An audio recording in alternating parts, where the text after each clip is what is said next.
கர்த்தருடைய பரிசுத்த நாமம் மகிமைப்படுவதாக. இந்த நாளிலும் நாம் இந்த மாதத்தின் கடைசி வாரத்திலே நாம் வந்திருக்கிறோம். கடந்த 4 மாதங்கள் முழுவதும் ஆண்டவர் நம்மை கண்ணின் ஒளி போல பாதுகாத்து இந்த நாளிலும் தேவனை துதிக்கும்படியாக நாம் வந்திருக்கிறோம். ஆகவே பாட வந்திருக்கிற, ஆராதிக்க வந்திருக்கிற தேவனுடைய பிள்ளைகளாகிய நாம் எல்லாரும் இப்பொழுது உள்ளத்தின் ஆழத்திலிருந்து நன்றி சொல்லி அந்த நாமத்தை துதிக்க கடமைப்பட்டிருக்கிறோம். ஆகவே நாம் எல்லாரும் நன்றி இதயத்தோடு கர்த்தரை பாடி மகிமைப்படுத்த வேண்டும். இப்போ ஒரு பாடலை பாடும் முன்பாக தேவ சமூகத்தில் இப்போ நாம் ஜெபம் பண்ணுவோம். ஜெபம் பண்ண பிற்பாடு சில பாடலை பாடி ஆராதித்து கர்த்தருடைய வார்த்தையை நாம் கேட்க போகிறோம். எல்லாரும் கண்ணிலே மூடி ஜெபம் பண்ணுவோம். எங்கள் பரலோக பிதாவே, நாங்கள் உண்மை துதிக்கிறோம், உண்மை ஸ்தோத்திரிக்கிற ஆண்டவரே. ஆசீர்வதிக்கப்பட்டதான ஆராதனை வேலைக்காக நாங்கள் துதிக்கிறோம். விசேஷமாக இந்த மாதத்தின் இந்த கடைசி வாரத்திலே வந்திருக்கிறோம். நாங்கள் உள்ளத்தின் ஆழத்திலிருந்து உமக்கு நன்றி சொல்ல வேண்டும், உண்மை நாங்கள் துதிக்க வேண்டும், உண்மை பாட வேண்டும், உண்மை ஆராதிக்க வேண்டும், உங்களுடைய நாமத்தை மகிமைப்படுத்த வேண்டும். நாங்கள் நிர்மூலமாகாதிருப்பது கர்த்தருடைய கிருபை என்ற வார்த்தையின்படி நாங்கள் நிர்மூலமாகாதபடி இதுவரைக்கும் கர்த்தர்களை பாதுகாத்து அற்புதமாய் நடத்தினபடினாலும் நாங்கள் ஸ்தோத்திரிக்கிறோம். ஆண்டவரே, இந்த ஆராதனையின் இந்த துவக்கம் முதல் முடிவரையும் கர்த்தருடைய ஆவியானவர் எங்களோடு இருப்பீராக, எங்களோடு பேசுவீராக. நமக்குனே நாங்கள் ஸ்தோத்திரிக்கிறோம். பிரசன்னத்தினால் நிரப்பி நடத்துவீராக. இந்த ஆராதனைகள் வல்லமையுள்ள கரத்திலே, நம்முடைய ஆளுமையுள்ள கரத்திலே அர்ப்பணித்து நாங்கள் ஒப்புக் கொடுக்கிறோம். நீரை பொறுப்படுத்திக் கொள்வீராக. இயேசுவின் நாமத்தில் ஜெபிக்கிறோம் பிதாவே, ஆமென். இந்த நாளிலேயும் நாம் ஆண்டவருக்கு நன்றி சொல்ல வேண்டும். நன்றி சொல்லும்படியாக ஒரு பாடலை பாட போகிறோம். புது வாழ்வு தந்தவரே, புது துவக்கம் தந்தவரே, நன்றி உமக்கு நன்றி. முழு மனதுடன் சொல்லுகிறோம், நன்றி உமக்கு நன்றி. மன நிறைவுடன் நாம் சொல்லுகிறோம். ஆண்டவராகிய கர்த்தர் இந்த நாட்களிலே நமக்கு ஒரு புதிய வாழ்வை தருவதற்கு போதுமானவர், ஒரு புதிய துவக்கத்தை தருவதற்கு அவர் வல்லமையுடையவராயிருக்கிறார். இன்றைக்கு தேசத்தில் ஏற்பட்டிருக்கிற எல்லா சூழ்நிலைகளையும் ஆண்டவர் மாற்றி அமைக்க போதுமானவராயிருக்கிறார். ஆகவே புது வாழ்வு கர்த்தர் எனக்கு தரப்போகிறார், ஒரு புதிய துவக்கத்தை தரப்போகிறார் என்ற அந்த உறுதியோடு கூட, விசுவாசத்தோடு கூட நம்முடைய ஆண்டவருக்கு நன்றி சொல்லி இந்த பாடலை நாம் பாடப்போகிறோம். இருந்தவர்கள் சேர்ந்து பாடுங்கள். கர்த்தருடைய நாமத்தை நாம் சேர்ந்து மகிமைப்படுத்துவோம்.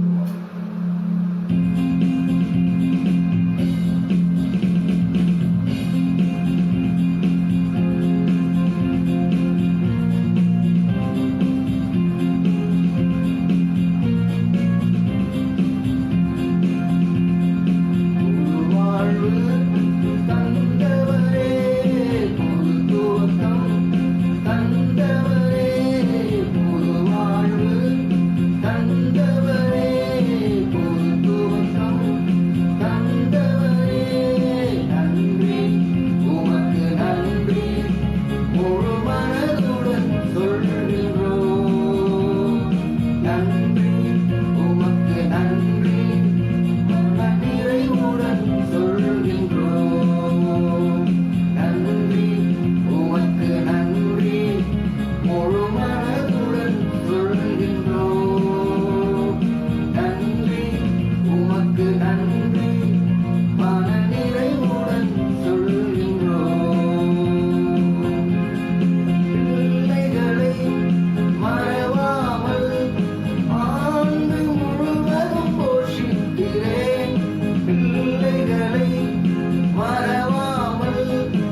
சொல்லும்படியாக நன்றி உமக்கு நன்றி மன நிறைவுடன் சொல்கின்றோம்.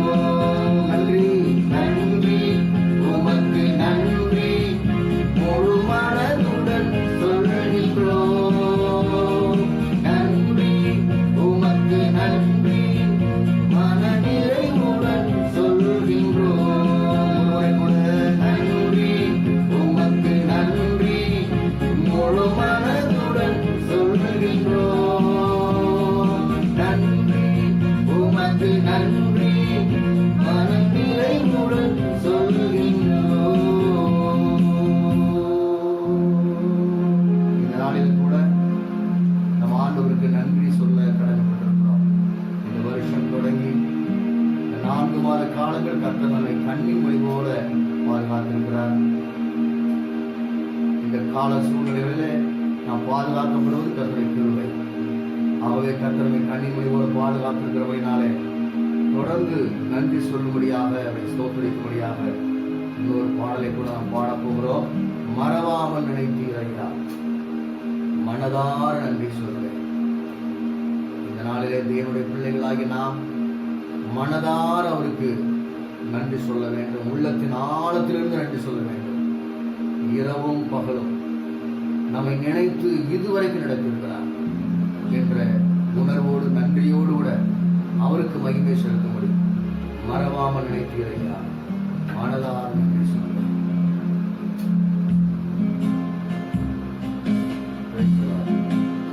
உற்சாகத்தோடு கூட ஆண்டவருக்கு மகிமை செலுத்தும்படியாக நன்றி இதயத்தோடு கூட அவரை துதித்து இந்த பாடலை பாடுவோம்.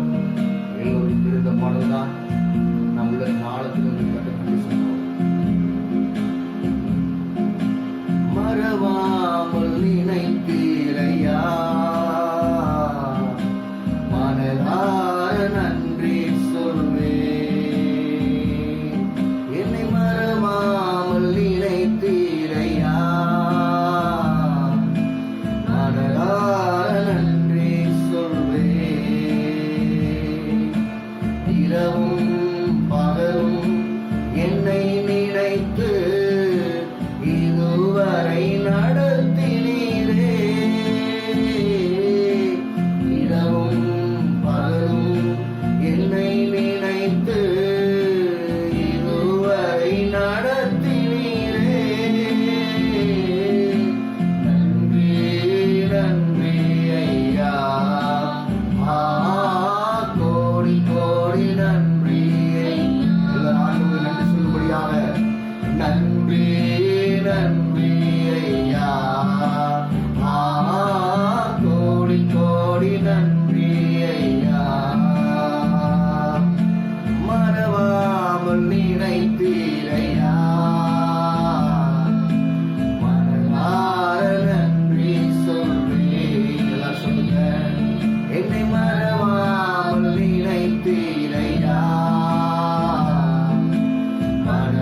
இரவும் பகலும் என்னை நினைத்து இதுவரை நடத்தினீரே. இரவும் பகலும் என்னை நினைத்து இதுவரை நடத்தினீரே.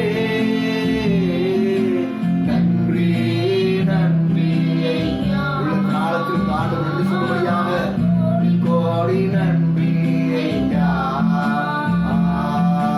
நன்றி நன்றி ஐயா. கோடி கோடி நன்றி ஐயா.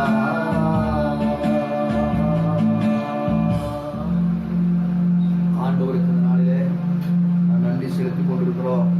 இன்னும் தொடர்ந்து நன்றி செலுத்தும்படியாக நாம் ஆராதிக்க போகிறோம். நாம் எல்லாரும் கண்களை மூடினவர்களாக என் ஆண்டுடைய பிரசன்னத்திற்கு முன்பாக நம்மை தாழ்த்தினவர்களாக தகப்பனே, இந்த மாதத்தின் கடைசி வாரத்திலே வந்திருக்கிறோம். இந்த மாதம் முழுவதும் எங்களை அற்புதமாய் நடத்தினீர், எங்களை அற்புதமாய் பாதுகாத்து வந்தீர். ஆண்டவரே, எங்கள் தேவைகள் எல்லாவற்றையும் அற்புதமாய் சந்தித்தீரே. உமக்கு நாங்கள் நன்றி சொல்லுகிறோம். உமக்கு நாங்கள் கொடான கோடி ஸ்தோத்திரங்களை ஏறெடுக்கிறோம் என்று சொல்லி எல்லாரும் வலது கரத்தை உயர்த்தி, ஆண்டவரே, நாங்கள் உமக்கு கொடான கோடி ஸ்தோத்திரங்களை ஏறெடுக்கிறோம். உமக்கு நாங்கள் நன்றி சொல்லி நாமத்தை உயர்த்துகிறோம். ஆண்டவரே, தகப்பனே, நாங்கள் நிர்மூலமாகாதபடிக்கு அற்புதமாய் பாதுகாத்துக் கொண்டீரே. தகப்பனே, தேசத்தை பாதுகாத்துக் கொண்டீரே, தேசத்தின் ஜனங்களை பாதுகாத்துக் கொண்டீரே. இன்னும் தேவன் எங்களை பாதுகாத்துக் கொள்ளுவீராக. பாதுகாப்பின் கரத்தில் எங்களை அர்ப்பணித்து ஒப்பு கொடுக்கிறோம். ஹல்லேலூயா. எல்லாரும் ஆண்டவர் நன்றி சொல்லி, தகப்பனே, உமக்கு நன்றி என்று சொல்லி எல்லாரும் உள்ளத்தில் ஆழத்தில் இருந்து எல்லாரும் நன்றி சொல்லுவோம். இந்த வாரம் முழுவதும் கர்த்தரை அற்புதமாய் நடத்தி இருக்கிறாரே. நடத்தின ஆண்டவர் எப்படி நல்லவர், வல்லமையுள்ளவராயிருக்கிறார், பெரியவராயிருக்கிறார். அவருக்கே நாம் மகிமை செலுத்தி அவர் ஆராதிக்க போகிறோம். ஹல்லேலூயா. நன்றி நன்றி ஐயா. எல்லாரும் சொல்லுவோம். கோடி கோடி நன்றி ஐயா. நன்றி நன்றி ஐயா. உள்ளத்தின் ஆழத்திலிருந்து கோடி கோடி நன்றி ஐயா. ஒரு முறை கூட நன்றி நன்றி ஐயா. கோடி கோடி நன்றி ஐயா. இரவும் பகலும் என்னை நினைத்து இதுவரை நடத்தினீரே. எல்லாரும் சொல்லுங்கள். இரவும் பகலும் என்னை நினைத்து இதுவரை நடத்தினீரே. நன்றி நன்றி ஐயா. கோடி கோடி நன்றி ஐயா. நான் கடந்து வந்த பாதைகள் அரடுமேடுகள், நான் நடந்து வந்த பாதைகள் முட்கள் வேலிகள். நான் நடந்து வந்த பாதைகள் கரடுமேடுகள், நான் நடந்து வந்த பாதைகள் முட்கள் வேலிகள்.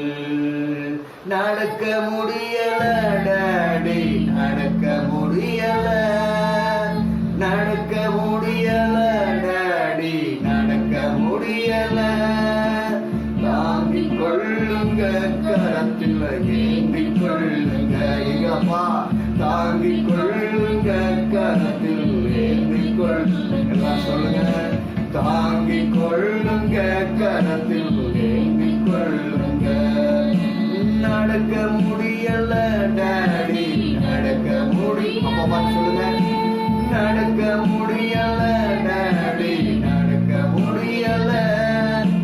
தாங்கிக் கொள்ளுங்க கரத்தில் ஏந்திக் கொள்ளுப்பா. தாங்கிக் கொள்ளுங்க கரத்தில் ஏந்திக் கொள்ளுங்க.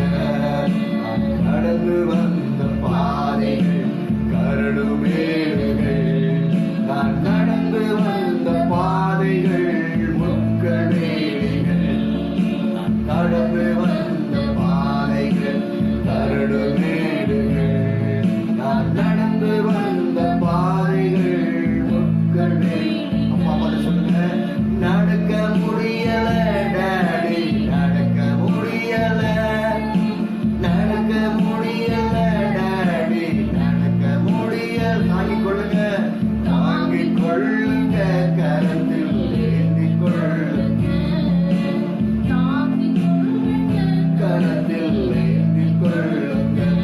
என்னை வாழ வைக்கும் அன்பு தெய்வமே, என்னை தாங்கி நடத்தும் அன்பு இயேசுவே, என்னை வாழ வைக்கும் அன்பு தெய்வம். அவர் ஒருவரை வாழ வைக்கிற தெய்வம், தாங்கி நடத்தும் அன்பு இயேசுவே. நீங்க இல்லாம ஒரு நிமிஷம் கூட, நீங்க இல்லாம ஒரு நிமிஷம் கூட என்னால நினைச்சு பார்க்க முடியல. எல்லாம் சொல்லுங்க, நீங்க இல்லாம ஒரு நிமிஷம் கூட என்னால நினைச்சு பார்க்க முடியல. இயேசுவே, என்னால நினைச்சு பார்க்க முடியல. என்னால நினைச்சு பார்க்க நீங்க இல்லாம ஒரு நிமிஷம் கூட என்னால நினைச்சு பார்க்க முடியல. என்னால நினைச்சு பார்க்க முடியல. என்னால நினைச்சு பார்க்க முடியல. வாழ வைக்கும் அன்பு தெய்வம், தாங்கி நடத்துற தெய்வம், தாங்கி நடத்தும் அன்பு இயேசுவே, வாழ வைக்கும் அன்பு தெய்வமே, தாங்கி நடத்தும் அன்பு இயேசுவே. நீங்க இல்லாம ஒரு நிமிஷம் கூட என்னால நினைச்சு பார்க்க முடியல. இயேசுவே, நீங்க இல்லாம ஒரு நிமிஷம் கூட என்னால நினைச்சு பார்க்க முடியல. என்னால நினைச்சு பார்க்க முடியல. என்னால நினைச்சு பார்க்க முடியல. என்னால நினைச்சு பார்க்க முடியல. என்னால நினைச்சு பார்க்க முடியல.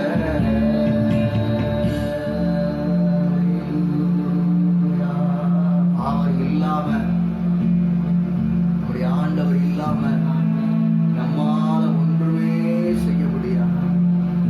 நமது நாட்களிலே கடந்து உள்ள பாதைகள் கரடு முரடான பாதைகளாக இருந்தாலும், ஒருவேளை கஷ்டத்தின் சூழ்நிலைகளாக இருந்தாலும், ஒருவேளை வேதனையின் சூழ்நிலைகளாக இருந்தாலும், இழப்பின் சூழ்நிலைகளாக இருந்தாலும், நாம் ஆராதிக்க நம்முடைய கர்த்தர் நம்மை தாங்கி நடத்துகிறவர்.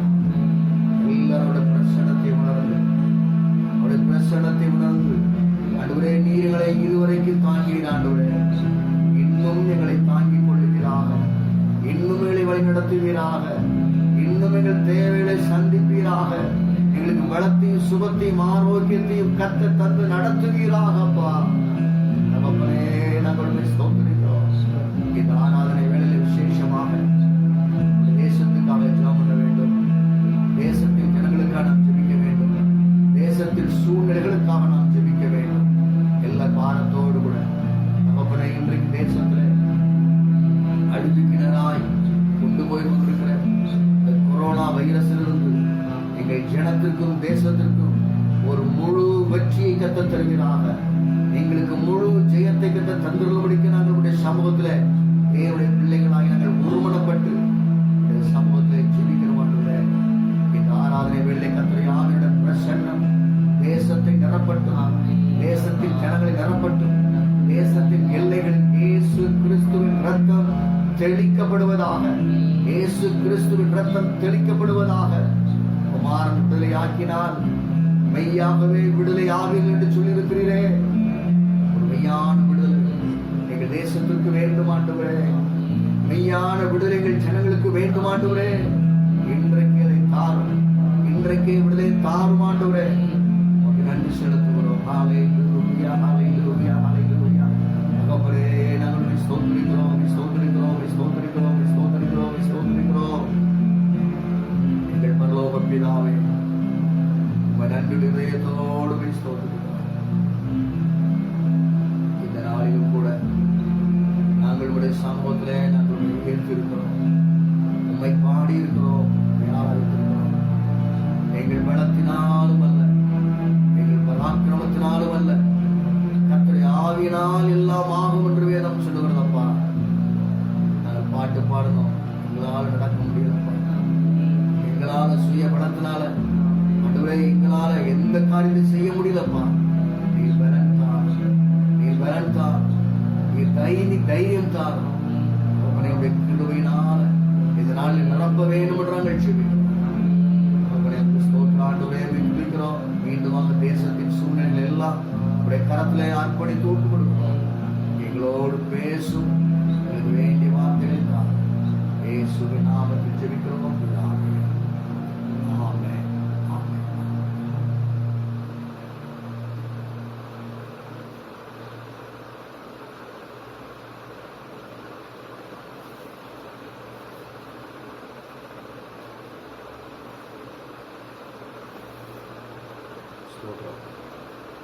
கர்த்தருடைய பரிசுத்த நாமம் மகிமைப்படுவதாக. இந்த நாளிலையும் தேவ சமூகத்தில் நாம் சற்று நேரம் அவரை பாடி அவரை ஆராதிக்க முடியாத கர்த்தர் கொடுத்த கிருபைக்காக நான் கர்த்தர் நன்றியோடு ஸ்தோத்திரிக்கிறேன்.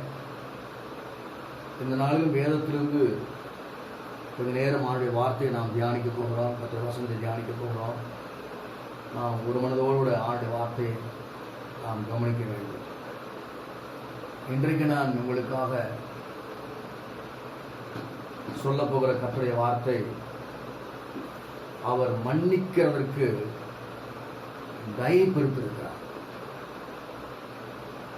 அவர் மன்னிக்கிற தேவனாக இருக்கிறார், மன்னிக்கிறதே தயை பெருத்தவராக இருக்கிறார்.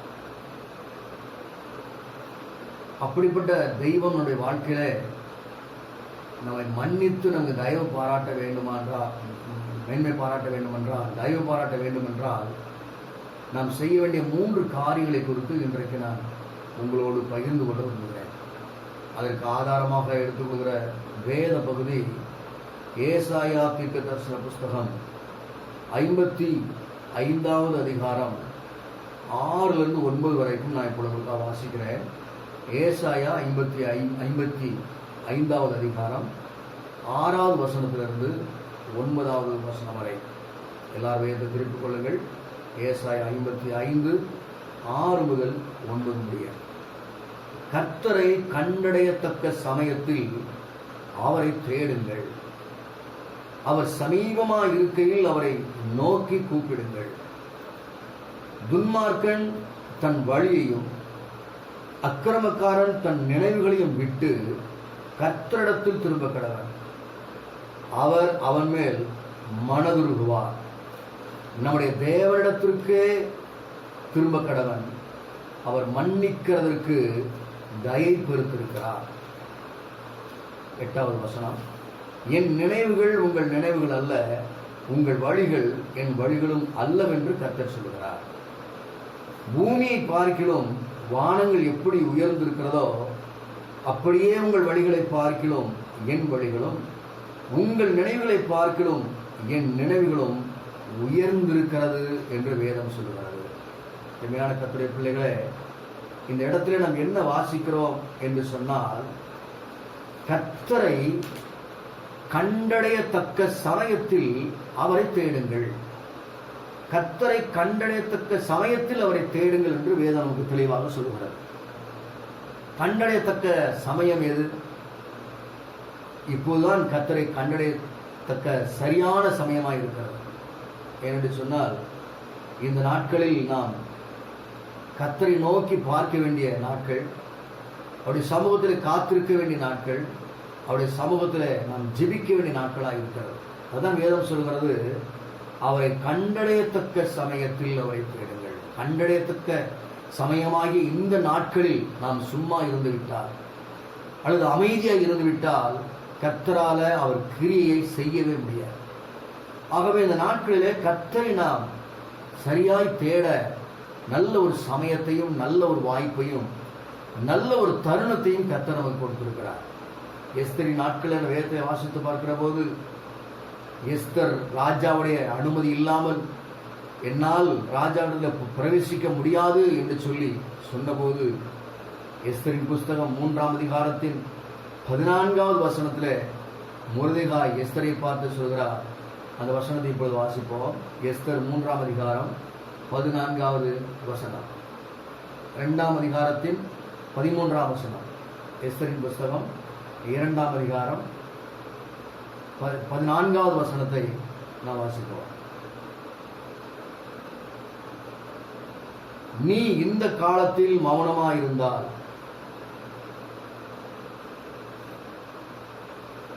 யூதருக்கு சகாயமும் ரட்சிப்பும் வேறொரு இடத்திலிருந்து எழும்பும், நீயும் உன் தகப்பன் குடும்பத்தாரும் அழிவீர்கள் என்று அங்கே மொர்தெகாய் சொல்லுகிறதை பார்க்க முடிகிறது. நீ இந்த காலத்தில் மௌனமாயிருந்தால் யூதருக்கு சகாயமும் ரட்சிப்பும் வேறொரு இடத்திலிருந்து எழும்பும். அப்பொழுது நீயும் உன் தகப்பன் குடும்பத்தாரும் அழிவீர்கள். நீ இப்படிப்பட்ட காலத்துக்கு உதவியா இருக்கும்படிக்கு உனக்கு ராஜமேன்மை கிடைத்திருக்கலாமே. யாருக்கு தெரியும் என்று சொல்ல சொன்னான். அருமையான கர்த்தருடைய பிள்ளைகளே, இந்த வசனத்துல என்ன வாசிக்க கேட்டோ, நீ இந்த காலத்தில் மௌனமாயிருந்தால் என்று சொல்லப்பட்டிருக்கிறது. இந்த காலத்தில் மௌனமாயிருந்தால் ரட்சிப்பு வேறு இடத்திலிருந்து வந்துவிடும். அப்படி வரும்போது என்ன நடக்கும்? நீயும் உன் தகப்பன் குடும்பத்தாரும் அழிவீர்கள். அப்படியானால் இந்த ஆபத்தான இந்த காலகட்டத்தில், இந்த பயங்கரமான ஒரு சூழ்நிலையில் வாழ்ந்து கொண்டிருக்கிற நாம் என்ன செய்ய வேண்டும் என்று சொன்னால், அவரை கண்டடையத்தக்க சமயத்தில் அவரை தேடுங்கள் என்று வேதம் சொல்றார். இது சரியான ஒரு சமயம். ஆண்டவரை தேடுவதற்கு, அவருடைய சமூகத்தில் ஜெபிப்பதற்கு, அது மட்டுமல்ல அவருடைய நாமத்தை உயர்த்துவதற்கு இது சரியான சமயமாக இருக்கிறபடினால லூக்கான சுவிசேஷத்துல 19ஆம் அதிகாரம் 42வது வசனத்தை நாம் வாசித்து பார்க்கிற போது அங்கே ஒரு காரியம் சொல்லப்பட்டிருக்கிறது. உனக்கு கிடைத்த இந்த நாளிலாகிலும் சமாதானத்துக்கு ஏற்றவைகளை நீ அறிந்திருந்தாயானால் நலமாயிருக்கும். இப்பொழுதோ அவைகள் உன் கண்களுக்கு மறைவாயிருக்கிறது. உன்னை சந்திக்கும் காலத்தை நீ அறியாமல் போனபடியால் உன் சத்துருக்கள் உன்னை சூழ மதில் போட்டு உன்னை வளைந்து கொண்டு பக்கத்திலும் உன்னை நெருக்கி உன்னையும் உன்னிலுள்ள உன் பிள்ளைகளையும் தரையாக்கி போட்டு உன்னிடத்தில் ஒரு கல்லின் மேல் ஒரு கல் இராதபடிக்கு செய்யும் நாட்கள் உனக்கு வரும் என்றார். அப்படியானால் இந்த வேத வசனத்தில் என்ன நமக்கு தெரிகிறது என்று சொன்னால், உனக்கு கிடைத்த இந்த நாளிலாகிலும் இந்த சமயத்தை நாம் பயன்படுத்திக் கொள்ள வேண்டும். அதான் வேதம் சொல்கிறது. அவன் வாசித்த அந்த 55ஆம் அதிகாரம் ஏசாயாவில் வாசிக்கிற போது, உனக்கு கர்த்தரை கண்டடையத்தக்க சமயத்தில் அவர் என்ன செய்யுங்கள், தேடுங்கள். இது சரியான ஒரு சமயமாக இருக்கிறபடினாலே தேசத்துக்காகவும் அல்லது சபைக்காகவும் ஊழியங்களுக்காகவும் நாம் ஜெபிப்பதற்கு நல்ல ஒரு சமயம் கிடைத்திருக்கிறனால இந்த நேரத்தை நாம் பயன்படுத்தி கொள்ள வேண்டியது அவசியமாக இருக்கிறது. அப்போ ஆண்டவர் நம்முடைய வாழ்க்கையில நான் வேதத்தில் வாசித்தது போல அவர் மனதுருகிற தேவனாக இருக்கிறார். அது மட்டுமல்ல, அவர் நம்மை மன்னிக்கிற இதற்கு தயப்படுத்த தேவனாக இருக்கிறார். இந்த நாட்களிலே நாம் அவருடைய சமூகத்தில் நாம் செய்த தவறுகள், குற்றங்கள், பாவங்கள், மீறுதல்கள் இவை எல்லாவற்றையும் ஆண்டவருடைய சமூகத்தில் அறிக்கை செய்யும் போது அவர் மன்னிக்கிறதற்கு தயப்படுத்த தேவனாக இருக்கிறார். தேசத்தின் பாவங்கள், எல்லா விதமான தீமையான கிரியைகள் இவை எல்லாவற்றையும் அவருடைய சமூகத்திலே நாம் அறிக்கை செய்யும் போது அவர் மன்னிக்கிறதற்கு தயப்படுத்த தேவனாக இருக்கிறார். மன்னிக்கிற தேவனாக இருக்கிறார். அவருடைய எல்லா குற்றங்களையும் மன்னித்து தேசத்திற்கு சேமத்தை கொடுக்க வேண்டும். ஆனால் நாம் செய்ய வேண்டிய 3 காரியங்களை குறித்து தான் இப்பொழுது வாசித்த இந்த வேத பகுதியில் நாம் வாசிக்க கேட்டோம். முதலாவது இங்கு சொல்லப்பட்டிருக்கிறது, அவரை தேடுங்கள். 55:6 சொல்லப்பட்டிருக்கிறது, கண்டடையத்தக்க சமயத்திலே அவரை தேடுங்கள். கர்த்தரை தேட வேண்டியது நமக்கு மிகவும் அவசியமாக இருக்கிறது. கர்த்தரை தேட வேண்டியது அவசியமாக இருக்கிறது. அவரை தேட வேண்டும். அவரை கண்டடையத்தக்க சமயத்தில் அவரை தேட வேண்டியது அவசியமாக இருக்கிறது. அப்படினால் செப்பனியாவின் புஸ்தகத்திலே 2ஆம் அதிகாரம் மூன்றாம் வசனம் இவ்விதமாய் சொல்லுகிறது, தேசத்தில் உள்ள எல்லா சிறுமையானவர்களே, கர்த்தருடைய நியாயத்தை நடப்பிக்கிறவர்களே, அவரை தேடுங்கள் என்று வேதம் சொல்கிறது. அவரை தேடுங்கள். யார் தேடலாம்? தேசத்தில் உள்ள எல்லா சிறுமையானவர்கள், கர்த்தருடைய நியாயத்தை விரும்புகிறவர்கள் அவரை என்ன செய்ய வேண்டுமா? தேட வேண்டும். கர்த்தரை தேட வேண்டும். அது மாத்திரமல்ல, நீதியை தேடுங்கள், மனத்தாழ்மையை தேடுங்கள். அப்பொழுது ஒருவேளை கர்த்தருடைய கோபத்தின் நாளிலே மறைக்கப்படுவீர்கள். அப்ப முதலாவது நாம் கர்த்தரை தேட வேண்டும் என்று வேதம் நமக்கு தெளிவாக சொல்லுகிறது. கர்த்தரை தேட வேண்டும் என்று வேதம் நமக்கு மிக தெளிவாக சொல்லுவதை பார்க்கிறோம். கண்டடையத்தக்க சமயத்திலே வந்திருக்கிறோம். இப்பொழுது கர்த்தரை தேட வேண்டிய நேரத்திலே வந்திருக்கிறோம். அவரை தேடினால் என்ன நடக்கும் என்று வாசித்த வசனத்தில் நாம் பார்த்தோம். ஒருவேளை கர்த்தருடைய கோபத்தின் நாளிலே மறைக்கப்படுவீர்கள். இதுவரைக்கும் ஆண்டவர் தம்முடைய கிருபையினாலும் அவருடைய தயவினாலும் நம்மையும் தேசத்தையும் தேசத்தின் ஜனங்களையும் அவர் தம்முடைய கரத்தினால் மறைத்து வைத்திருக்கிறார். இந்த கொரோனாங்கிற வைரஸ் பாதிக்காதபடி அல்லது தாக்காதபடி ஆண்டவருடைய கரம் நம்மை மறைத்து வைத்திருக்கிறது.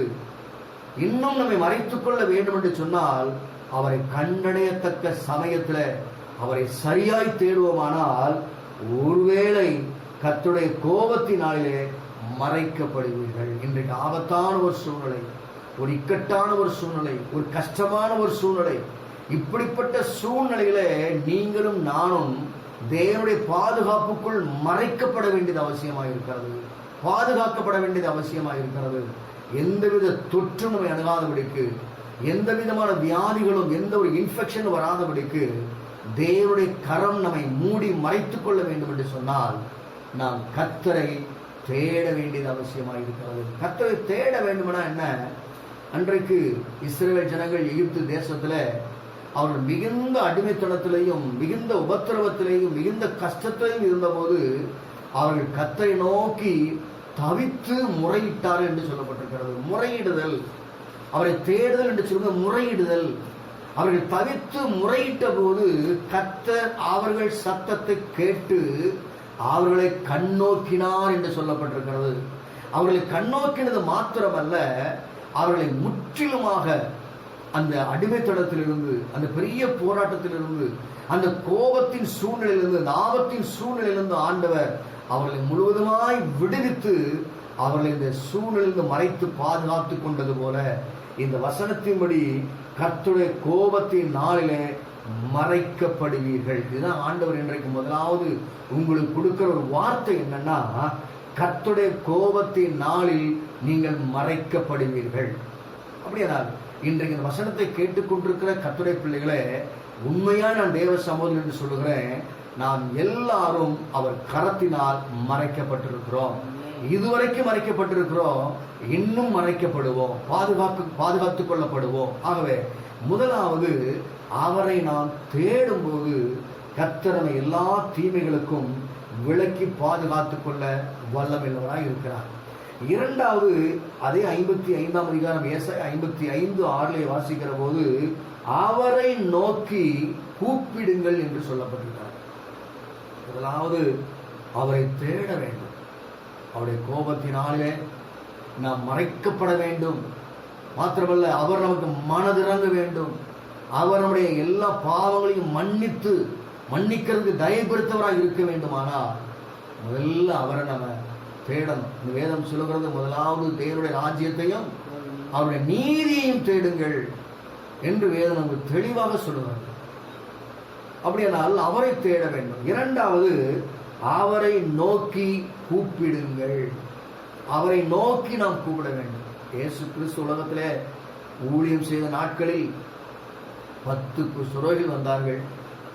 அவர்கள் சத்தமாய், இயேசு ஐயரே எங்களுக்கு இறங்கும் என்று உரத்த சத்தமாய் கூப்பிட்டார்கள். அவர்கள் உரத்த சத்தமாய் கூப்பிட்ட போது கர்த்தர் அவர்களுக்கு மனமிறங்கினார். பல வருஷங்களாக இருந்த அந்த பயங்கரமான குஷ்டரோகம் என்ற பிடியிலிருந்து அவர் விடுதலை கொடுத்தார் என்று சொல்லி பார்க்கிறோம். அவரை நோக்கி அவர்கள் கூப்பிட்டார்கள். சங்கீதம் 6 வாசித்து பார்க்கிற போது அங்கே விதமாய் சொல்லுகிறது, சங்கீதம் 34:6, இந்த ஏழை கூப்பிட்டார், கர்த்தர் கேட்டு அவனை அவன் இடுக்கண்களுக்கெல்லாம் நீங்களாக்கி ரட்சித்தார் என்று சொல்லப்பட்டிருக்கிறது. இடுக்கண்களுக்கெல்லாம் நீங்களாக்கி ரட்சித்தார். சங்கீதம் 34:6 ரொம்ப தெளிவாய் சொல்லப்பட்டிருக்கிறது, இந்த ஏழை கூப்பிட்டார். அப்போ அந்த ஏழை கூப்பிட்ட போது கர்த்தர் கேளாதவர் போல இருக்கவில்லை. கர்த்தர் கேட்டு என்று சொல்லப்பட்டிருக்கிறது, கர்த்தர் கேட்டார் என்று சொல்லப்பட்டிருக்கிறது. அருமையான கர்த்தருடைய பிள்ளைகளே, கர்த்தர் கேட்டார். இன்றைக்கும் ஆண்டவர் உங்களை பார்த்து சொல்லுகிறார், நீங்கள் கூப்பிடும் போது கர்த்தர் நிச்சயமாய் கேட்பார். நீங்கள் ஜெபிக்கும் போது கர்த்தர் நிச்சயமாக ஜெபத்தை கேட்பார். கேட்டது மாத்திரமல்ல, அவனை அவன் இடுக்கண்களுக்கெல்லாம் நீங்களாக்கி ரட்சித்தார். எல்லா ஆபத்துகளுக்கும் எல்லா விதமான சூழ்நிலைகளுக்கும் அவர் விலக்கி பாதுகாத்தார் என்று சொல்லி அந்த வேதம் தெளிவாய் சொல்கிறார். நாம் என்ன செய்ய வேண்டும்? அவரை நோக்கி கூப்பிட வேண்டும். அவரை நோக்கி நாம் கூப்பிட வேண்டும். இஸ்ரவேல் ஜனங்கள் எவ்விதமாய் அவரை நோக்கி கூப்பிட்டார்களோ, அந்த குஷ்டரோகிகள் எவ்விதமாய் இயேசுவை நோக்கி கூப்பிட்டார்களோ, அவ்விதமாய் நாம் ஆண்டவர் இயேசுவை நோக்கி கூப்பிடும் போது எல்லாவித கோபத்தின் நாளிலே நாம் நிச்சயமாய் மறைக்கப்படுவோம் என்பதில் சந்தேகமில்லை. அவர் நமக்கு மனதிறங்குவார், மனதிருக்கமுடையவராய் நம்முடைய வாழ்க்கையில் இறங்கி வருவார். அவர் மன்னிக்கிறதுக்கு தயவுபடுத்தவராய், அவன் மன்னித்து நம்மை ஆசீர்வதிப்பதற்கு அவர் போதுமானவராய் இருக்கிறார். மூன்றாவது நாம் வாசிக்கிற போது, மூன்றாவது காரியம் அதே 55ஆம் அதிகாரத்தில் அடுத்த வசனத்தை வாசித்து பார்க்கிற போது, கர்த்தரிடத்திலே திரும்ப கடவன். மூன்றாவது, அவரிடத்திலே திரும்ப வேண்டும். நம்முடைய தேவனிடத்திற்கே திரும்ப வேண்டும் என்று சொல்லப்பட்டிருக்கிறது. அந்த வசனத்தில் வாசிக்கிற போது, துன்மார்க்கன் தன் வழியையும் அக்கிரமக்காரன் தன் நினைவுகளையும் விட்டு கர்த்தரிடத்தில் திரும்ப வேண்டும். அவன் துன்மார்க்கன் அக்கிரமக்காரன் யாரிடத்திலே திரும்ப வேண்டும் என்று சொன்னால் கர்த்தரிடத்திலே திரும்ப வேண்டும். கர்த்தரிடத்திலே திரும்ப வேண்டும். அப்ப துன்மார்க்கம் மட்டும்தான் கர்த்தரிடம் திரும்பணுமா? தேவனுடைய பிள்ளைகள் கர்த்தரிடம் திரும்பக்கூடாதா என்றால் அதற்கு வேத ஆதாரம் இருக்கிறது. 2 நாளாகமத்தின் புஸ்தகத்தில் நமக்கு ஏற்கனவே தெரியும், 7ஆம் அதிகாரம் 14ஆம் வசனம் ரொம்ப தெளிவாய் சொல்கிறது, என் நாமம் தரிக்கப்பட்ட என் ஜனங்கள் தங்கள் பொல்லாத வழியை விட்டு திரும்பினார் என்று சொல்லப்பட்டிருக்கிறது. அப்படி மனம் திரும்பும் போது தேசத்திற்கு சேமத்தை கொடுப்பேன் என்று ஆண்டவர் சொல்லியிருக்கிறார். அப்போ துன்மார்க்கர்கள் அக்கிரமக்காரர்கள் மாத்திரம்தான் கர்த்தரிடம் திரும்பணும் என்பது அல்ல. ஆவிக்குரிய உலகத்தில் இருக்கிற கர்த்தருடைய நாமத்தை தரித்திருக்கிற தேவனுடைய பிள்ளைகளாகிய நாமும் கர்த்தரிடத்திலே மனம் திரும்ப வேண்டியது அவசியமாயிருக்கிறது. அப்படி மனம் திரும்பும் போது தேசத்தில் இருக்கிற ஆவிக்குரிய பிள்ளைகளும் தேவனை அறியாத புறஜாதி மக்களும் மனம் திரும்பும் போது, கர்த்தரிடத்தில் திரும்பும் போது அவர் நிச்சயமாய் மனம் இறங்கி நம்முடைய பாவங்களை மன்னித்து அவர் தேசத்துக்கு சேமத்தை கொடுப்பது மாத்திரமல்ல, அவர் கோபத்தின் நாளிலே நம்மை மறைத்து பாதுகாத்துக் கொள்வதற்கு அவர் வல்லமையுள்ள தேவனாய் இருக்கிறார் என்று வேதம் நமக்கு தெளிவாய் சொல்லுகிறது. இங்கே யோனாவின் புஸ்தகத்திலே 1ஆம் அதிகாரம் 2ஆம் வசனத்திலே வாசித்து பார்க்கிற போது, அங்கு துன்மார்க்கர்கள் நீ எழுந்து மகா நகரமாகிய நினிவேக்கு போய் அதற்கு விரோதமாய் பிரசங்கி அவர்களுடைய அக்கிரமம் என் சமூகத்தில் வந்து எட்டினது என்றார் என்று வேதம் சொல்கிறார். அப்ப அந்த வசனத்தில் வாசித்தோம், ஏற்கனவே ஏசாயாவில் வாசித்தோம், அக்கிரமக்காரன் தன் நினைவுகளை விட்டு கர்த்தரிடத்தில் திரும்ப வேண்டும். இது நினைவேப்பட்டது மக்களுடைய அக்கிரமமானது என் சன்னிதானத்தில் வந்து எட்டினது என்று ஆண்டவர் சொல்கிறார். அவருடைய சமூகத்தில் வந்து எட்டினது என்று சொல்கிறார். அப்போ அவர்கள் அக்கிரமம் பண்ணின போது கர்த்தர் என்ன எதிர்பார்க்கிறார் என்று சொன்னால், அவர்கள் என்னிடத்திலே திரும்ப வேண்டும், என்னிடத்திலே வர வேண்டும் என்று கர்த்தர் விரும்புகிறார். அதற்காக யோனாவை கர்த்தர் பயன்படுத்தினார். யோனாவை கூப்பிடுகிறார், நீ நேரா நினைவேப்பட்டதுக்கு போ, 40 நாள் இருக்குது, இந்த 40 நாள்ல இந்த நினைவு பட்டணம் கவிழ்ந்து போகும் என்று போய் பிரசங்கம் பண்ணு என்று சொன்ன போது வேதம் சொல்கிறது, அவன் தேவ சமூகத்தை விட்டு விலகி போய்விட்டான். ஆனாலும் கர்த்தர் விடவில்லை. யோனாவை கொண்டு கர்த்தர் என்ன செய்ய வேண்டுமோ அதை செய்து முடித்தார் என்று நாம் வேதத்தில் வாசிக்கிறோம். அவன் திரும்ப புறப்பட்டு போனான். நினிவேல போயிட்டு அவன் பிரசங்கம் பண்றான். 40 நாள் உண்டு, நினிவே பட்டணம் கவிழ்க்கப்பட்டு போகும் என்று சொல்லி யோனா பிரசங்கித்த அந்த ஒரு பிரசங்கத்தை கேட்டு அந்த தேசத்தில் இருந்த ராஜா முதற்கொண்டு அங்கிருந்து சின்ன பிள்ளைங்க, மிருகங்கள் எல்லாரும் சேர்ந்து ஒரு நாள் முழுவதும் உபவாசித்து அங்கே கர்த்தரிடத்திலே திரும்பினார்கள் என்று சொல்லப்பட்டிருக்கிறது. கர்த்தரிடத்திலே திரும்பினார்கள் என்று சொல்லப்பட்டிருக்கிறது. அது யோனாவின் புஸ்தகம் 3ஆம் அதிகாரம் 10ஆம் வசனத்திலே நாம் வாசிக்க முடிகிறது. வாசிப்போம். அவர்கள் தங்கள் பொல்லாத வழியை விட்டு திரும்பினார்களே என்று, தங்கள் பொல்லாத வழியை விட்டு திரும்பினார்கள் என்று தேவன் அவருடைய கிரியைகளை பார்த்து தாம் அவர்களுக்கு செய்வேன் என்று சொல்லியிருந்த தீங்கை குறித்து மனஸ்தாபப்பட்டு அதை செய்யாதிருந்தார் என்று வேதம் நமக்கு ரொம்ப தெளிவாக சொல்லுகிறது.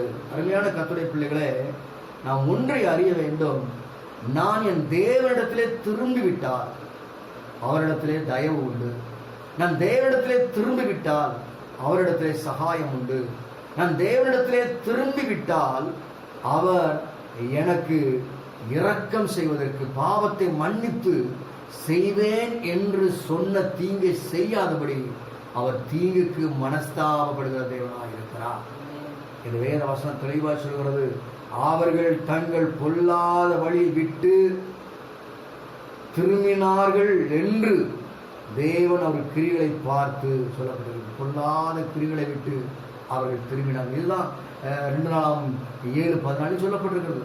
பொல்லாத வழி விட்டு திரும்பினார், நான் தேசத்திற்கு சேமத்தை கொடுப்பேன் என்று சொல்லி. அப்படினால் நினிவேக்கு வர இருந்த தேவனுடைய கோபாக்கினை, நினிவேக்கு வர இருந்த பயங்கரமான ஒரு ஆபத்து, பயங்கரமான அழிவிலிருந்து அவர்கள் காக்கப்பட வேண்டுமானால் அவர்கள் தங்கள் பொல்லாத வழியை விட்டு கர்த்தரிடத்திலே திரும்ப வேண்டும்.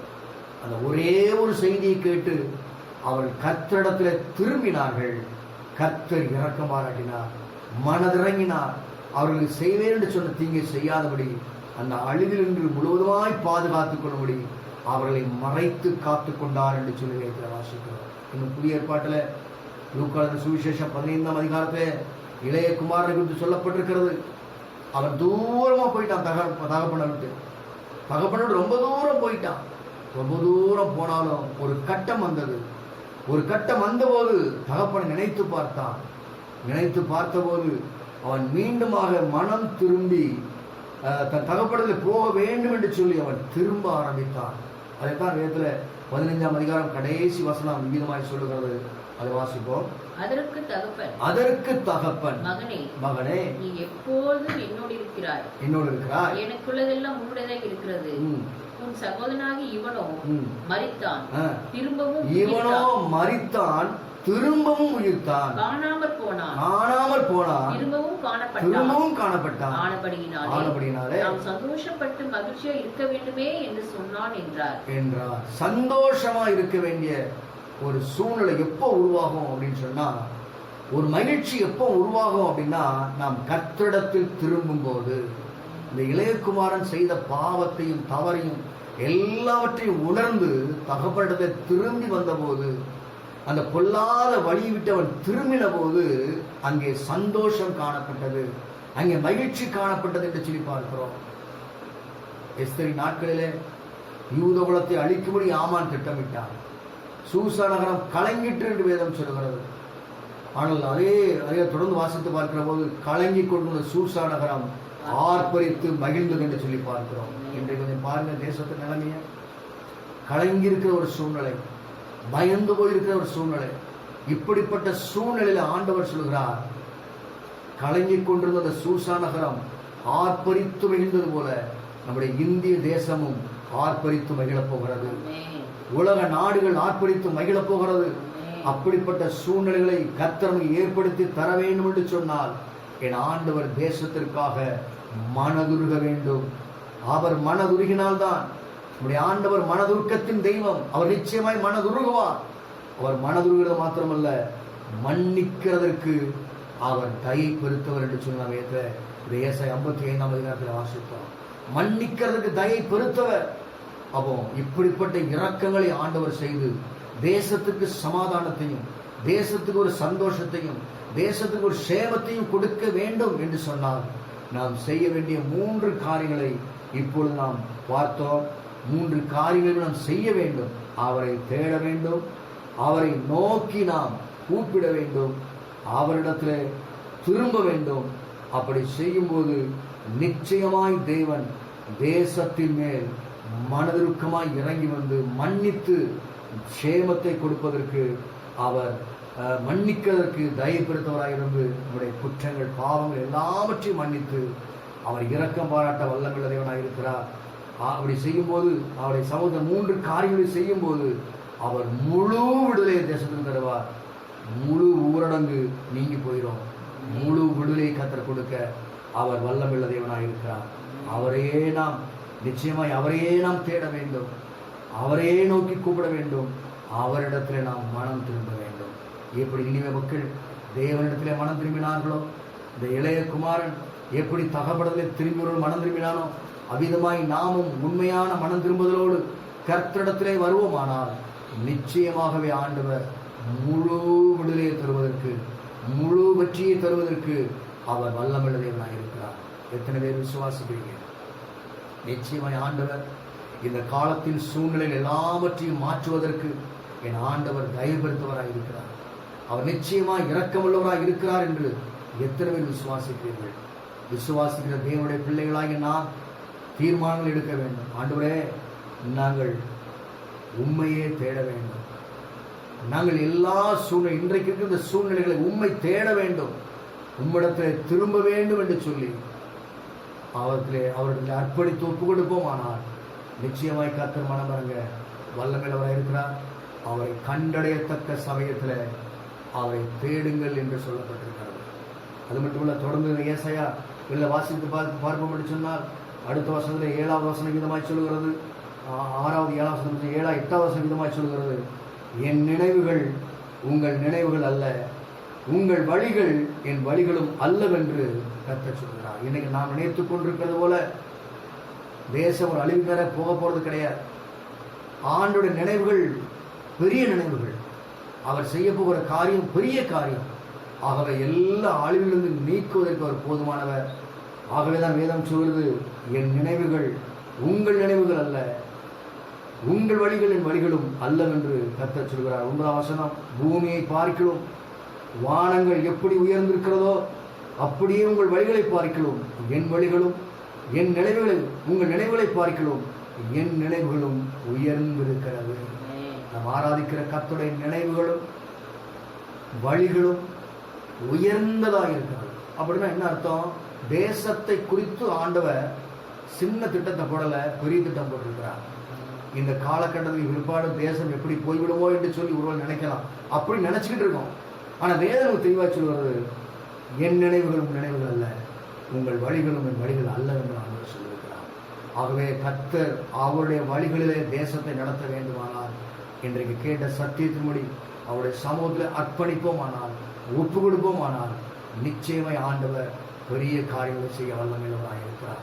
புதிய ஏற்பாட்டில் பாருங்க, நிறைய சமூக வேதத்தில் வாசிக்க முடியும். புதிய ஏற்பாட்டில் பிறப்பிலே சப்பனையாக இருந்த ஒருவன் தேவாலயத்துக்கு முன்பாக பிச்சை எடுத்துக் கொண்டு வந்தான். அவன் என்ன நினைச்சிட்டு இருப்பான் அப்படின்னா, வாழ்நாள் முழுசும் என்னதான் எடுத்துக்கணும், பிச்சை எடுத்து தான் வாழ நினைச்சிட்டு இருந்திருப்பான். ஆனா கர்த்தருடைய நினைப்பு அது கிடையாது. கர்த்தருடைய நினைவு அது இல்லை. கர்த்தருடைய வழி அது அல்ல. ஒரு நாள் வரும்போது விடுதலை கொடுத்து மேன்மைப்படுத்த வேண்டும் என்று கர்த்தர் நினைத்தார். ஆகவே கர்த்தருடைய நினைவுகள் பெரிதானவைகள், கர்த்தருடைய யோசனைகள் திட்டங்கள் பெரிதானவைகள். அவனை நடக்க செய்யணும், அவனையும் சமுதாயத்தில் வாழ வைக்கணும், அவனையும் மேன்மைப்படுத்தணும்னு சொல்லி அவருடைய வாழ்க்கையில கர்த்தர் அற்புதங்களை செய்ததை வேதத்திலே வாசிக்க முடிகிறது. அப்படின்னா கர்த்தருடைய பிள்ளைகளாகி நாம் இந்த வேத வசனத்தின்படி ஒன்றை நினைக்க வேண்டும். நம்முடைய நினைவுகள் அவருடைய நினைவுகள் அல்ல, நம்முடைய வழிகள் அவருடைய வழிகள் அல்ல. கர்த்தர் நிச்சயமாய் தேசத்தின் சூழ்நிலை எல்லாவற்றையும் மாற்றுவதற்கு அவர் வல்லமையுள்ளவராக இருக்கிறார் என்ற விசுவாசத்தோடு இந்த காலவழியிலே நம்மை அர்ப்பணிப்போம் என்றால் அவர் தேசத்திற்கு சேமத்தை கொடுப்பார். அவர் மன்னிக்கிறதுக்கு தயப்படுத்த தேவனாயிருக்கிறார்.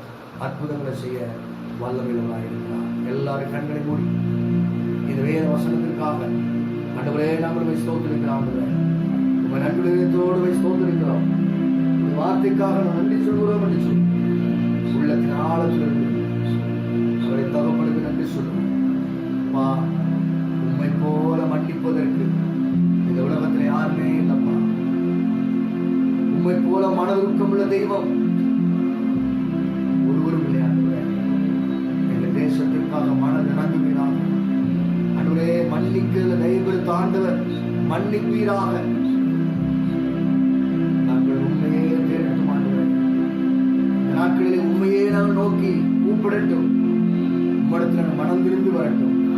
அமிதமான கிருபைகளை கர்த்தருக்கு இன்றைக்கு தந்தருளுவீராக. ஹல்லேலூயா, ஹல்லேலூயா. எனக்காகவே யாவையும் செய்து முடித்தீர். நன்றி நன்றி ஐயா. என் பாவங்கள் யாம் சுமந்து கொண்டீரே. நன்றி நன்றி ஐயா.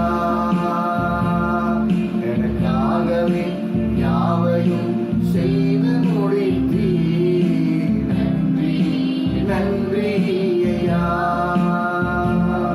என் பாவங்கள் யாவையும் சுமந்து கொண்டீரே. நன்றி நன்றி ஐயா. நினைப்பதற்கும் ஜெபிப்பதற்கும் நினைப்பதற்கும் ஜெபிப்பதற்கும் அதிகமாக தருபவரே. எனக்காகவே யாவையும் செய்து முடித்தீர். நன்றி நன்றி ஐயா. என் பாவங்கள் யாவையும் சுமந்து கொண்டீரே. நன்றி நன்றி ஐயா. நாம் நினைப்பதற்கும் வேண்டுவதற்கும் நம்முடைய ஆண்டவர் அதிகமாகவே செய்கிறார். உங்கள் நினைவுகள் நினைவுகள் அல்ல, உங்கள் வழிகளும் என்னுடைய வழிகள் அல்ல என்று ஆண்டவர் சொல்லியிருக்கிறார். நம்முடைய நினைவுகளை பார்க்கிறோம், நம்முடைய வழிகளை பார்க்கிறோம். கர்த்தருடைய வழிகளும் நினைவுகளும் பெரிதானவைகளாக இருக்கிறது, பெரிதானவைகளாக இருக்கிறது. ஆகவே கர்த்தர் சொல்லியிருக்கிறார், தேசமே பயப்படாதே, மகிழ்ந்து களிகூறு. கர்த்தர் பெரிய காரியங்களை செய்வார். கர்த்தர் பெரிய காரியங்களை செய்வார். அவர் பெரிய காரியங்களை செய்வார். உங்கள் தனிப்பட்ட வாழ்க்கையிலே அவர் பெரிய காரியங்களை செய்வார். உங்கள் குடும்பத்திலே அவர் பெரிய காரியங்களை செய்வார். உங்கள் வேலையிலே, வேலை ஸ்தலங்களிலே பெரிய காரியங்களை செய்வார். தேசத்திலேயும் அவர் பெரிய காரியங்களை செய்ய அவர் வல்லமையுள்ளவராயிருக்கிறார். ஹல்லேலூயா. தகப்பனே, நாங்கள் ஸ்தோத்திரிக்கிறோம். எல்லார் வாய்களை திறந்து அவருக்கு நன்றி சொல்லுவோம். எல்லாரும் அவரை ஸ்தோத்திரிப்போம். இந்த நாளிலும் அவருடைய நாமத்தை மகிமைப்படுத்தும்படியாக, அவருடைய நாமத்தை உயர்த்தும்படியாக, அவருடைய வேத சத்தியங்களை கேட்கும்படியாக கர்த்தர் நமக்கு தந்த ஸ்லாக்கியத்திற்காக நன்றி சொல்லி வாய்களை திறந்து கர்த்தரை ஸ்தோத்திரம் பண்ணுவோம். ஹல்லேலூயா, ஹல்லேலூயா, ஹல்லேலூயா. தகப்பனே, உள்ளத்தின் ஆழத்திலிருந்து மனதார உமக்கு நன்றி சொல்லுகிறோம் அப்பா. மனதார உமக்கு நன்றி சொல்லுகிறோம் ஆண்டவரே. மனதார உமக்கு நன்றி சொல்லுகிறோம். சூழ்நிலைகள் மாறுதலாக இருந்தாலும், காலங்கள் மாறி போயிருந்தாலும், என் ஆண்டவர் கர்த்தர் ஒரு நாளும் மாறாதவர். நீர் ஒருபோதும் மாறாதவராக இருக்கிறீர். நீர் நேற்றும் இன்றும் என்றும் மாறாத தேவன். உடைய நாமத்தை நாங்கள் மகிமைப்படுத்துகிறோம். உடைய நாமத்தை நாங்கள் மகிமைப்படுத்துகிறோம். உடைய நாமத்தை மாத்திரமே நாங்கள் மகிமைப்படுத்துகிறோம். Thank you, Jesus. Hallelujah. எங்கள் பரலோக பிதாவே, நாங்கள் உம்மை ஸ்தோத்திரிக்கிறோம். இந்த ஆராதனை நாளிலேயும் உம்முடைய பாதத்திலே வந்து சற்று நேரம் பாடி உம்முடைய பிரசன்னத்தை உணர்ந்து ஆராதிக்க உடைய சத்தியத்திலிருந்து சில காரியங்களை, வேதத்தில் சில காரியங்களை கற்றுக்கொள்ள நீ கொடுத்த கிருபைக்காக ஸ்தோத்திரம் ஆண்டவரே. கொடான கொடி ஸ்தோத்திரங்களை எடுக்கிறோம் தகப்பனே. உங்க நன்றி செலுத்துகிறோம் ஐயா. கோபத்தின் நாளிலே கர்த்தர்களை மறைத்துக் கொள்ளுகிறவர், எங்களை மறைத்துக் கொள்ளுகிறவர், எங்கள் ஜனங்களை மறைத்துக் கொள்ளுகிறாக, தேசத்தை கிருபையினால் மறைத்துக் கொள்ளுகிறாக, பாதுகாத்துக் கொள்ளுகிறாக. எல்லா தீங்குகளுக்கும், எல்லா தீமைகளுக்கும், எல்லா ஆபத்துகளுக்கும் எங்கள் ஜனங்களை, தேசத்தை இதுவரைக்கும் பாதுகாத்துக் கொண்டு வருகிறீரப்பா. அப்பா, இன்னும் பாதுகாத்துக் கொள்ள வேண்டும் என்று எங்கள் தேசத்திலே மகிமை இறங்கி வரட்டும், தேசத்திலே வல்லமை இறங்கி வரட்டும், அற்புதம் செய்கிற கரம் தேசத்திலே இறங்கி வரட்டும் ஆண்டவரே. தவிப்புகளை மாற்றுவீராக, தத்தளிப்புகளை மாற்றுவீராக, கலக்கங்களை மாற்றுவீராக, நஷ்டங்களை ஆண்டவரே மாற்றுவீராக. பட்சித்த வருஷங்களுக்கு பதிலாக நான் திரும்ப அளிப்பேன் என்று சொன்னீரேன். பட்சித்துக் கொண்ட எல்லா ஆண்டவரே, இழந்து போன எல்லா ஆசீர்வாதங்களையும் மீண்டும் பெற்றுக்கொள்ள எங்களுக்கு உதவி செய்வேற்படி சொல்லிக்கிறோம். நாளைய வார்த்தைகளுக்கு நம்ம பிள்ளைகளை என் தேவன் பலப்படுத்தும், தைரியப்படுத்தும், உற்சாகப்படுத்தும். எல்லா சோர்விலிருந்து, விளைவிலிருந்து என் பிள்ளைகளுக்கு விடுதலை தந்து நடத்தும். முழு விடுதலையை தருகிறான், முழு ஜெயத்தை தருகிறான். வல்லவங்களை கரத்தில் எங்களை தாழ்த்தி அர்ப்பணித்து ஒப்பு கொடுக்கும். இதை தொடர்ந்து நாமத்தை பயன்படுத்தும். இந்த மாதத்தை முடிக்க போகிறோம். புதிய மாதம், மே மாதம் ஆரம்பிக்க போகிறோம். மே மாதத்தையும் கர்த்தருடைய ஆவியானவருடைய கரத்தில் அர்ப்பணிக்கிறோம். இதுவரைக்கும் 4 மாதங்கள் நடத்தினீர். 5வது மாதத்தை கர்த்தர் அற்புதமாய் நடத்துகிறார். இந்த வல்ல கரத்தில் எங்கள் ஆவி, ஆத்மா, சரீரத்தை முற்றிலுமாய் தாழ்த்தி ஒப்புக்கொடுக்கிறோம். இயேசுவின் நாமத்தில் ஜெபிக்கிறோம் பிதாவே, ஆமென். எல்லாரும் சேர்ந்து சொல்லுவோம். என் ஆத்துமாவே கர்த்தரை ஸ்தோத்திரி, என் முழு உள்ளமே பரிசுத்த நாமத்தை ஸ்தோத்திரி. என் ஆத்துமாவே கர்த்தரை ஸ்தோத்திரி, அவர் செய்த சகல உபகாரங்களையும் மறவாதே. ஆமென். நம்முடைய கர்த்தராகிய இயேசு கிறிஸ்துவின் கிருபை, பிதாவாகிய தேவனுடைய அன்பும், பரிசுத்த ஆவியாருடைய அந்யோன்ய ஐக்கியமும், பாதுகாவலும், சமாதானமும் நம் அனைவரோடு இப்போது இருப்பதாக. ஆமென். துதி கனம் மகிமை எல்லாம் நம் இயேசு ராஜாவுக்கே. துதி கனம் மகிமை எல்லாம் நம் இயேசு ராஜாவுக்கே. ஆமென், ஆமென். துதி கனம் மகிமை எல்லாம் நம் இயேசு ராஜாவுக்கே. ஆமென். துதி கனம் மகிமை எல்லாம் நம் இயேசு ராஜாவுக்கே.